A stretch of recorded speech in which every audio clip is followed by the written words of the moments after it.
بسم اللہ الرحمن الرحیم۔ امید کرتا ہوں دیکھنے والے تمام ناظرین خیریت سے ہوں گے۔ الحمدللہ آج ہم لوگ بخاری شریف کی چوتھی حدیث انشاءاللہ تعالیٰ پڑھیں گے، سنیں گے۔ اللہ تعالیٰ سے دعا ہے کہ اللہ تعالیٰ ہم سب کو حضرت جناب نبی کریم صلی اللہ علیہ وآلہ وسلم کی پیاری پیاری باتیں سننے، سمجھنے، عمل کرنے کی توفیق نصیب فرمائے۔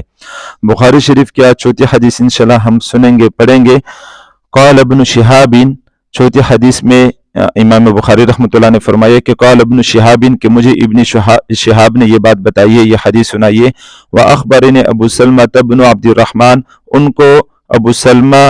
بن عبد الرحمن نے یہ حدیث سنائی، ان جابر بن عبد اللہ انصاری، کہ جابر بن عبداللہ انصاری رحمۃ اللہ قال، انہوں نے فرمایا، وَهُوَ يُحَدِّثُ عن فترة الوحی، اور وہ حضرت جناب نبی کریم صلی اللہ علیہ وسلم کے وحی منقطع ہونے کا واقعہ سنا رہے تھے، کہ کس طرح آپ صلی اللہ علیہ وسلم پر شروع میں وحی منقطع ہو گئی، وحی ختم ہو گئی، وحی آنا بند ہو گئی شروع میں، یہ حدیث سنا رہے تھے۔ فقال فی حدیثہ، تو انہوں نے اس طرح حدیث سنائی، حضرت جابر بن عبداللہ انصاری رضی اللہ تعالیٰ عنہ نے اس طرح حدیث سنائی کہ بین انا امشی اذا سمعت صوتا من السماء، کہ آپ صلی اللہ علیہ وسلم نے اس طرح فرمایا، بین انا امشی اذا سمعت صوتا من السماء، کہ ایک دفعہ میں چل رہا تھا، اذا سمعت صوتا من السماء، میں نے آسمان سے ایک آواز سنی۔ حضرت جناب نبی کریم صلی اللہ علیہ وسلم نے ارشاد فرمایا کہ میں ایک دفعہ چل رہا تھا تو میں نے آسمان سے ایک آواز سنی، فرفعت بصری، تو میں نے اپنی نگاہ آسمان کی طرف اٹھائی اوپر، فَإِذَا الْمَلَكُ الَّذِي جَاءَنِي بِحِرَاءٍ جَالِسٌ عَلَى كُرْسِيٍّ بَيْنَ السَّمَاءِ وَالْأَرْضِ، تو میں نے دیکھا وہ فرشتہ جو میرے پاس غار حرا میں آیا تھا، 3 سال کے لیے اصل میں وحی منقطع ہو گئی تھی، وحی آنا بند ہو گئی تھی، شروع کی جو آیات نازل ہوئی تھی اقرأ بسم ربک الذی خلق، پھر اس کے بعد 3 سال تک وحی بند ہو گئی تھی، وحی نہیں آ رہی تھی۔ تو اس موقع میں 3 سال کے بعد آپ صلی اللہ علیہ وسلم فرماتے کہ میں ایک دفعہ جا رہا تھا، فرفعت بصری، تو میں نے اپنی نگاہ آسمان کی طرف اٹھائی، فَإِذَا الْمَلَكُ الَّذِي جَاءَنِي بِحِرَاءٍ جَالِسٌ عَلَى كُرْسِيٍّ بَيْنَ السَّمَاءِ وَالْأَرْضِ، تو میں نے دیکھا کہ وہ فرشتہ جو میرے پاس غار حرا میں آیا تھا وہ آسمان اور زمین کے بیچ میں کرسی پر بیٹھا ہوا ہے۔ فَرُعِبْتُ مِنْهُ، تو میں گھبرایا اسے، میں ڈر گیا، فرجعت، تو میں گھر لوٹا، گھر چلا گیا، فقلت، تو میں نے گھر والی سے کہا، یعنی حضرت خدیجہ رضی اللہ تعالیٰ عنہ سے کہا،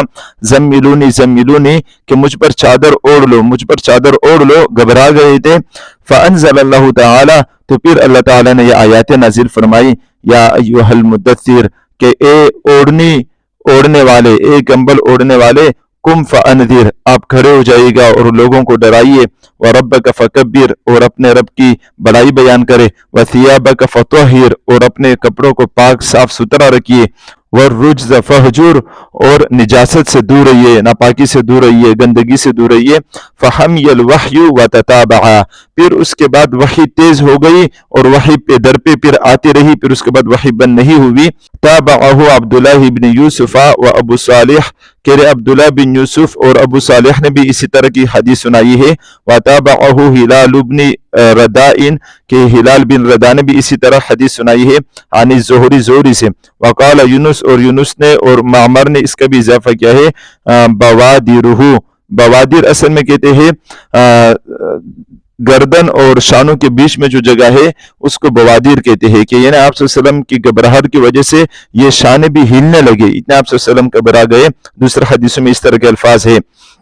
بہرحال یہ بخاری شریف کی چوتھی حدیث جو آپ نے سنی اور میں نے سنائی، اصل میں ہوا یوں تھا، یہ حدیث میں جو بتایا جا رہا ہے اس چوتھی حدیث میں بخاری شریف کی، کہ حضرت جناب نبی کریم صلی اللہ علیہ وسلم پر جب شروع میں وحی نازل ہوئی سب سے پہلے اقرأ بسم ربک الذی خلق، تو پھر اس کے بعد وحی آنا بند ہو گئی تھی 3 سال تک۔ 3 سال کے بعد پھر اس کے بعد جب سب سے پہلے وحی نازل ہوئی تو وہ آپ صلی اللہ علیہ وسلم نے ہمیں بتایا کہ اس طرح پھر مجھ پر 3 سال کے بعد وحی نازل ہوئی، کہ میں ایک دفعہ راستے میں جا رہا تھا، میں نے آسمان کی طرف دیکھا تو وہی فرشتہ جو غار حرا میں میرے پاس آیا تھا وہ کرسی پر بیٹھا ہوا تھا آسمان زمین کے بیچ میں۔ تو پھر میں گھر گیا، گھر میں گھبرا گیا، گھر والی کو میں نے کہا کہ مجھ پر چادر اوڑھ لو، تو انہوں نے چادر اوڑھا، تو پھر جو ہے نا یہ حدیث، یہ آیات نازل ہوئی سورۃ المدثر کی، یا ایھا المدثر قم فانذر۔ تو اس وجہ سے بعض مفسرین یہ کہتے ہیں کہ سب سے پہلی حدیث جو سب سے پہلی آیات نازل ہوئی وہ یا ایھا المدثر ہے، تو یہ بات غلط ہے، سب سے پہلے وہی آیات نازل ہوئی سورۃ العلق کی، اقرأ بسم ربک الذی خلق۔ ہاں، پھر اس کے بعد وحی چونکہ 3 سال تک بند ہو گئی تھی، اس کے بعد 3 سال کے بعد جو سب سے پہلی وحی نازل ہوئی وہ پھر یہ یا ایھا المدثر، سورۃ المدثر کی شروع کی آیات نازل ہوئی۔ تو اللہ تعالیٰ سے دعا ہے کہ اللہ تعالیٰ ہمیں اس بخاری شریف کو آخر تک بار بار سننے سمجھنے کی توفیق نصیب فرمائے۔